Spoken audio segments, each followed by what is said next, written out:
Welcome to the Brady Marcs podcast with your host Brady Yashia from Brady Marcs Buyers Advisory. Enjoy discussions with a variety of guests and pioneers from diverse backgrounds, each sharing their unique perspectives on property, business, industry and more. This week, I'm talking with one of our core team members at Brady Marcs, buyer's agent and licensed real estate agent, Heidi Brown. Heidi was a high-performing selling agent on the Lower North Shore in Sydney for 14 years before becoming a buyer's agent. Welcome, Heidi. Thanks. It's awesome to have you here today. Thanks for having me. I've known you for a long time. Long time.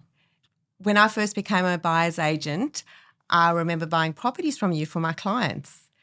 Heidi, what is your personal journey or connection with the property industry so far? So this is my 20th year in real estate, which is a little bit frightening. So originally I started in sales and marketing at a residential selling team with a residential selling team in Crow's Nest and was there for 14 years and then it flipped over. This is my 5th year on this side of the fence. Wow, and how's it going? Should have done it 10 years ago. Buyer's agents are becoming more and more popular. Could you tell the listeners what is a buyer's agent? What does a buyer's agent do? Buyer's agent really is the advocate for the buyer. It's been such a long time coming this side of the industry. I really think that buyers have to be represented properly in a property transaction. So otherwise it's very one-sided. Yes, and it can be quite confusing for buyers. 100%. It's confusing. The property industry itself is a minefield even for experts sometimes. So I can't even imagine what it would be like doing it for someone that doesn't do it all day, every day. Absolutely. Being a buyer's agent, what does a typical day or week look like for you? There's no such thing. Every day is very different. Generally, we start the week off, in with our perfect week in place, and we do meetings. Of course, Mondays is really a catch up and a debrief from the weekend, and then Monday, Tuesday, Wednesday, we spend time sourcing properties, sourcing opportunities, inspecting properties, and spending a bit of time with our clients. And then Friday, Saturday is generally getting ready for the weekend. So prepping for auctions, prepping our clients for auctions or inspections as well. Yeah. So it's busy. It's full time. 100%. You're a very successful buyer's agent. What was it that inspired you to switch from a selling agent to become a buyer's agent? Look, I think it was a stars sort of aligned for me. It was my oldest child was finishing school. The company I was with were going through some changes, and that really opened my mind up to thinking that there's something else out there. And then I had a conversation with you, quite literally, and you said, "Why don't you come and join us?" And it hadn't even crossed my mind. I was in a very comfy space where I was, so it was just a huge leap of faith, actually. So glad I've done it. Well, I'm so glad you did it. Good. We are blessed to have you on the team. Heidi is definitely a team member. So when you've got a team member that works together collaboratively, we always feel that we can rely on Heidi and ask you lots of questions. So thank you for joining us. My pleasure.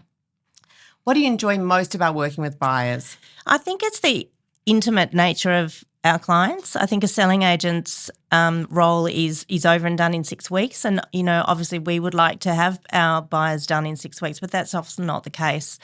And we talk about in real estate generally having clients for life, but we literally do on this side of the business. It's less transactional.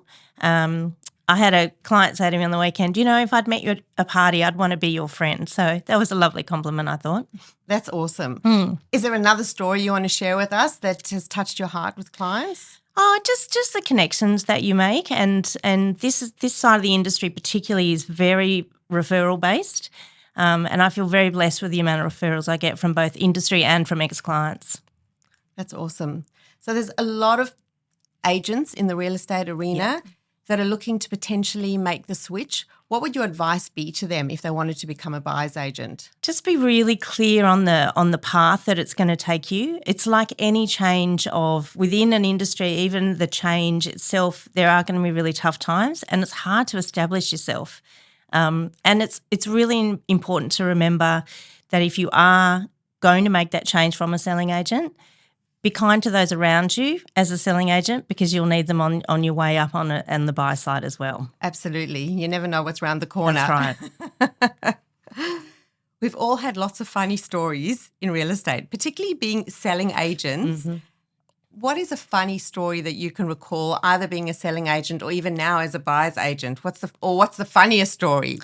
Oh gosh, you could write a book quite literally of the stories. One of my very funny stories was with you though. For anyone that doesn't know, Brady isn't a huge dog lover.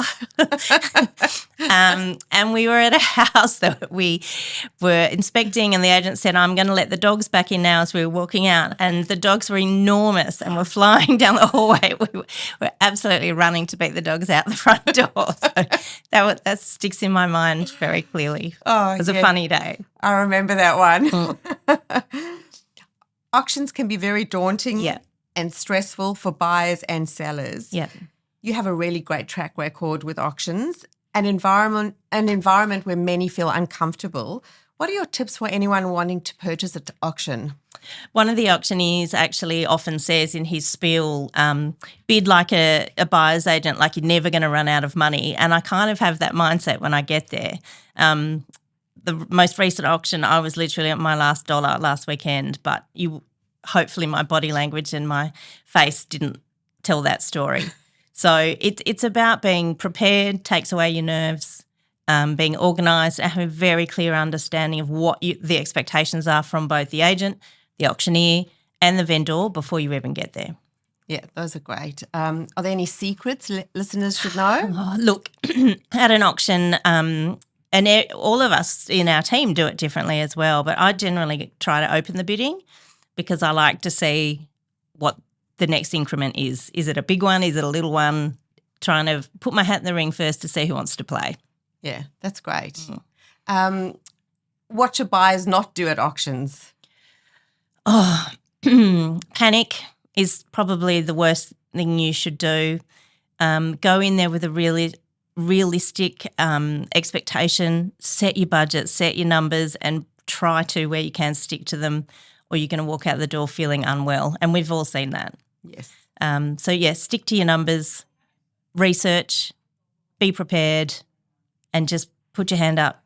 You don't get the prize for being second. So no, absolutely not. Many clients want to know how to show a selling agent that you're interested in a property without giving away too much. For example, your maximum price you're willing to pay. How do you approach this, and how transparent should buyers be? You've got to let the selling agents genuinely want to work with you, as a buyer's agent particularly. But as a general buyer, it makes sense to get as much information as you can from the selling agent and make sure that you're included in every conversation. So there's ways that you can certainly indicate getting the contracts reviewed, having changes made through your solicitors, and being in constant contact with the agent is super, super important to the amount of information you'll have before the day. That's great. Excellent. There are a lot of buyers looking to buy property at the moment, and unfortunately lots of buyers are frustrated and have buyer fatigue. What steps should someone look to buying property either right now or in the near future? I think just have a really good understanding of what's happening out there, and the best way to do that, of course, is working with a buyer's agent, because we are living and breathing it 24/7, and it's taking that onus away from the buyer themselves to give you someone else to workshop the issues and problems and lack of stock that we're all currently facing. And to know that you're not alone in the journey, I think is really, really important, and it makes an incredible difference. I've noticed, and I'm sure you have too in the last few months, when clients come on board after trying to do it themselves, there's actually literally the weight is lifted off their shoulders. So we take that burden on, but we do it in an educated and measured way, which makes a huge difference to your search. It does, and we absolutely take the emotional side of it away from the equation. So, yeah. That being said, I was with a client on Saturday at a property, and she burst into tears in the main bedroom, and she literally had a physical reaction to how much she loved the property. So that's probably showing your emotions too much. But they're good emotions. Yeah, exactly. We both know that the real estate industry can be 24/7. Yeah. Away from being a buyer's agent, what things are essential to your daily or weekly routine? So exercise is really important for me. I can't run anymore, unfortunately, but I try and do 4 to 5 sessions of something a week, whether it be Pilates or whatever.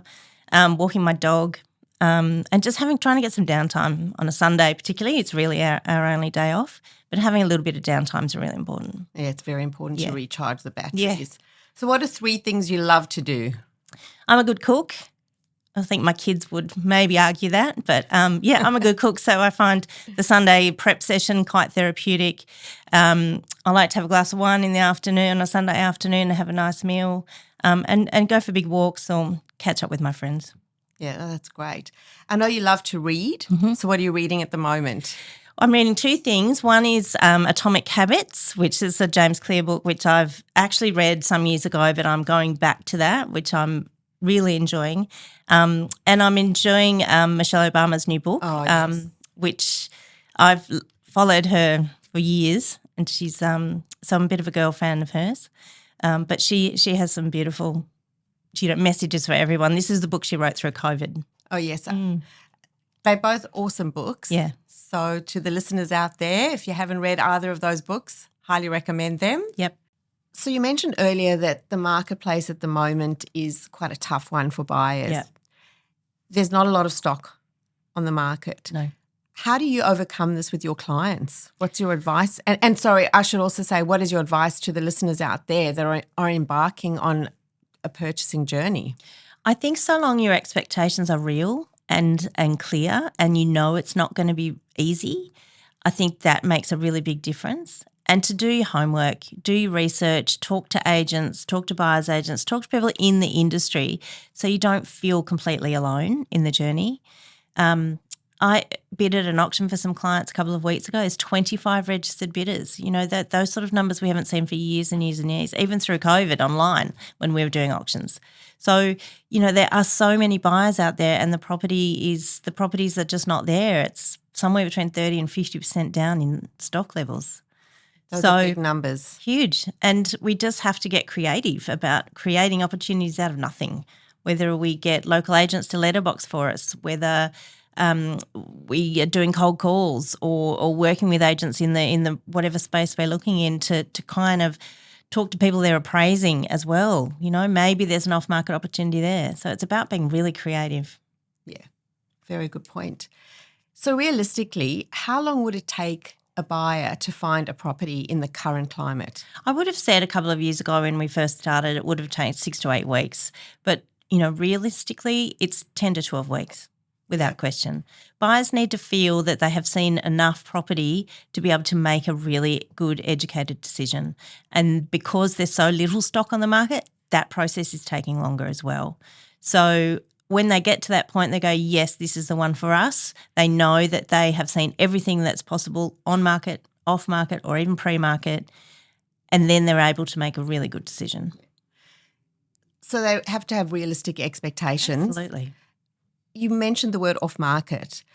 That word is mentioned a lot. Mm-hmm.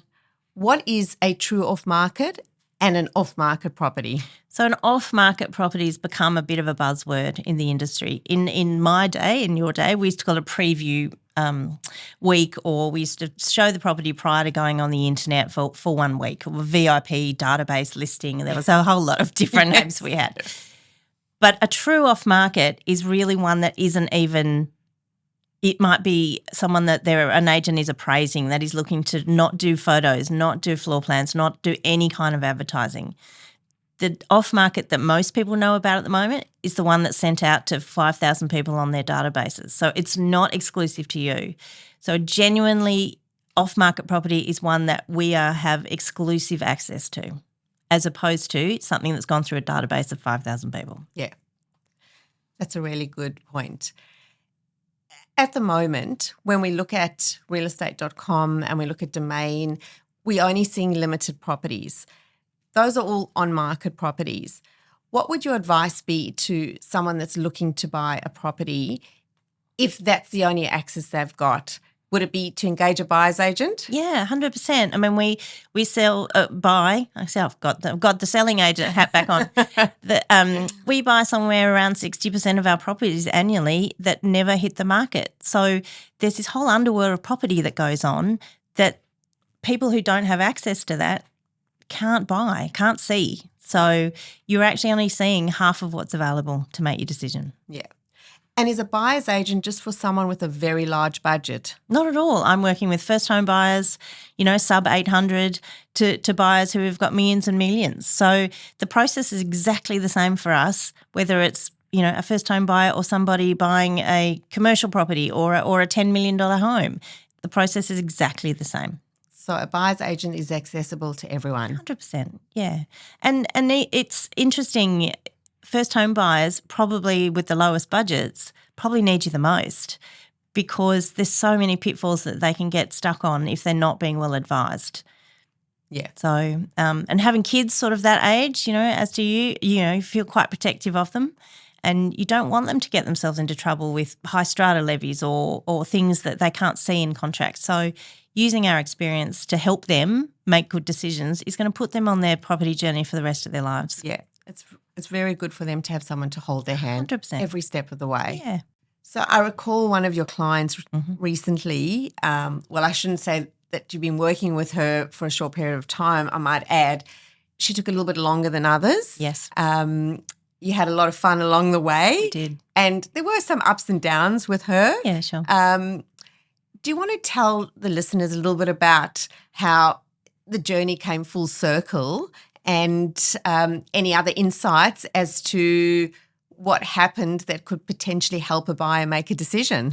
So this particular story, this lady was very particular. She was the most beautiful, beautiful lady, but very particular in terms of what she wanted. So our journey lasted just over a year. And which is a long time, which is not normal, which is just long. But we saw an extraordinary amount of property in that time. So this was sort of pre-COVID, pre any of this slumps in the market at the moment. So it was considerably a normal market. So after just over 12 months, she bought the first property that I showed her. So back to my point of saying that you've got to be sure when you make a decision. She was very sure by then. I'm sure she was. Pardon the pun. Yeah, that's right. And so sometimes when we say the first property is the right property, yes, that actually makes sense. Yes. So it's about, again, setting those expectations with the clients that, we do know what we're talking about. We're here to advise you. That's what you're paying us to do. So, listen to what we're going to do. So, but yeah, that was had an interest, literally full circle. Yeah. Heidi, it's amazing to have you on the team. Thank you. Thank you for joining me today. Thank you. So if somebody wants to contact you, what's the best way for them to get in touch? My mobile number 0407 410 173, or of course through the Brady Marcs website you can find me. All my details are there. We of course do, obligation-free, just chats just to see where you are on your journey and perhaps we can help you along the way. And if I'm not the right person, there's somebody else in our team that will be. Thank you so much. Pleasure.